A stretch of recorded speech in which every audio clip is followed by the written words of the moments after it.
Hey, so today I want to clarify the difference between school or schooling and education, because those two words have become synonymous in this day and age, but they are not the same thing at all. However, many people believe that if you don't go to schools, you will not get an education, or you can't get educated if you don't attend school, and only school will give you an education, and so on and so forth. The list goes on, all sorts of ideas on that line. But the reality is that it's just not true. So to start off with, I'm going to use the 1895 Lloyd's Dictionary, and I'm just going to give the etymologies of both words because they're really interesting. So to educate actually comes from the Latin educo and educere, which means to lead, to bring out.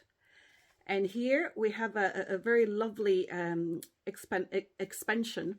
Properly, the educing, so to educe means to bring out, to draw out. And this is what it says here, to bring or draw out, to extract. So we have properly the educing, leading out or drawing out the latent powers of an individual. So this is to educate, okay? So keep that in mind because it's a really good definition. We're educing, leading out or drawing out the latent powers of an individual. Good, that's a derivation, okay? Now, the etymology for school is a brilliant one. I really like it. So it comes from the Greek schole. I don't know if I'm pronouncing it properly. And if there are any Greek viewers, by all means, put a comment if I've got it wrong and give us the right information. But it does come from that word. And it here it says a place where lectures were delivered by the ancient philosophers. But the word itself means rest, leisure. And when I looked in my 1911 Encyclopedia Britannica on the subject of schools, it also discussed this. So it gave the idea that in Greece, back in the days, schole referred to a sort of leisure time that you could, sit and listen to lectures, have discussions, listen to philosophers, and that sort of activity. It was a leisure activity. I'm afraid schools nowadays is just not a leisure activities for children. So that's where it comes from. And I can really picture, the Greeks, nice sunny weather, you've worked, what are you going to do? You're going to go and chill, you're going to go to the town square and you're going to listen perhaps to what some philosopher or speaker has to talk about and have a whole discussion about it. So I thought it was very, very interesting, but that's actually where it comes from. So leisure, rest, leisure. A place where lectures are given. So that's the etymology for school. Now, I'm using the 1843 replica of Samuel Johnson's dictionary, which is actually based on his 1755 dictionary. So now, very quickly, I'm going to go through what the definition of educate is at that time. All right. To breed, to bring up, to instruct youth. Now, breed has a slightly different meaning here. And it means to bring up from infancy. So you're bringing up your children, breeding them. And that was educate at the time. And we look at the word school, quite different. School, a house of discipline and instruction. Or a place of literary education, a university, and there's a few more meanings. But this is the one that we want is this, a house of discipline and instruction. And to school, the verb, actually also meant to instruct, or to teach with superiority. And it's not the only dictionary that's got that definition, to teach with superiority as a verb, to school as a verb.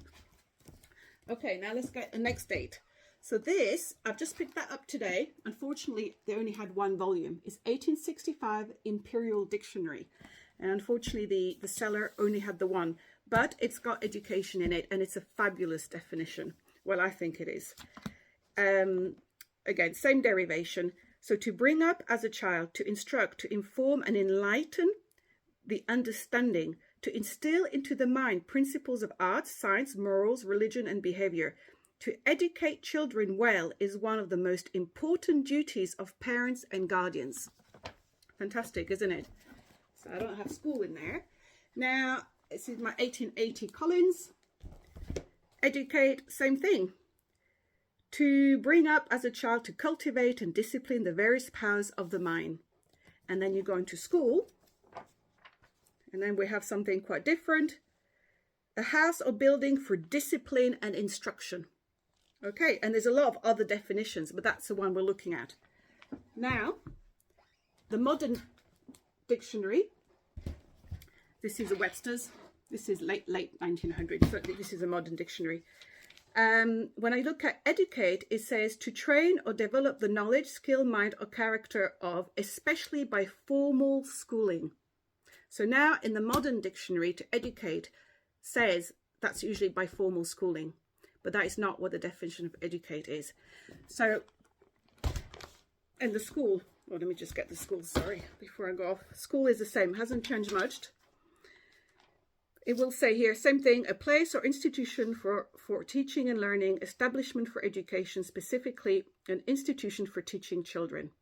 And then it has quite a lot of other definitions, because school has actually at least a dozen definitions. Now, for the Brits or anybody else interested, this is English and Welsh law, current law, and a lot of Brits don't know this. This is the Education Act 1996, Section 7. And listen out.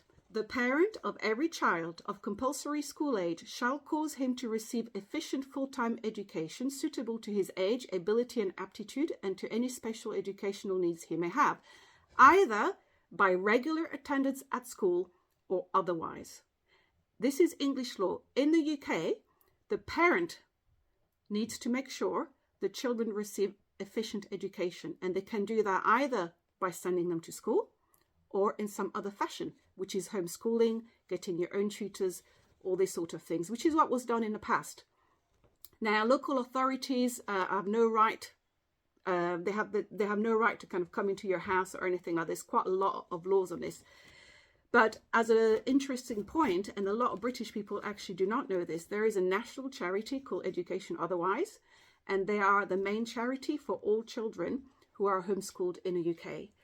And they have done extraordinary work fighting the government, who has tried to change the law for homeschooled children.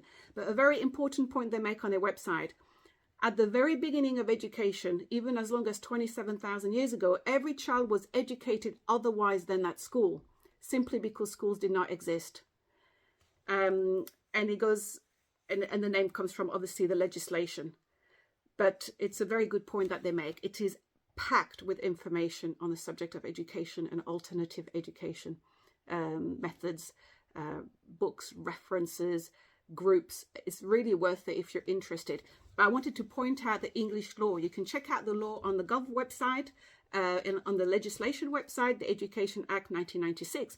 But even the Act itself makes a difference. You educate your children, you know, in the way that one sees fit, and the parents are responsible for this. And to do that, you can send them to school. But school is not going to necessarily give your child the education that he or she needs. There are many, many ways to get educated.